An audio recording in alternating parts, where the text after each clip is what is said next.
Reuters. It looked like a warm welcome to Japan for China's President Hu Jintao, but most of the flag wavers were Chinese. And a few miles away, the gathered crowds weren't so friendly. Around 1,000 demonstrators used this state visit to highlight their feelings about China's crackdown in Tibet.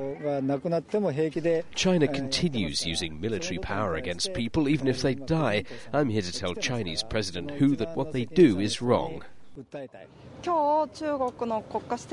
I'd like to urge the Chinese president to meet with the Dalai Lama as soon as possible.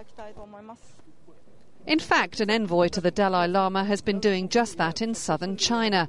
He described recent talks with the Chinese government as a good first step towards mending fences. All very candid. We had very candid discussions. The envoy was reluctant to say more before reporting back to Tibet's spiritual leader, but the issue is likely to come up again over the next few days as China makes this high-profile visit to Japan, its former enemy. With the Showcase Olympics looming, China is keen to promote itself as a friendly neighbour.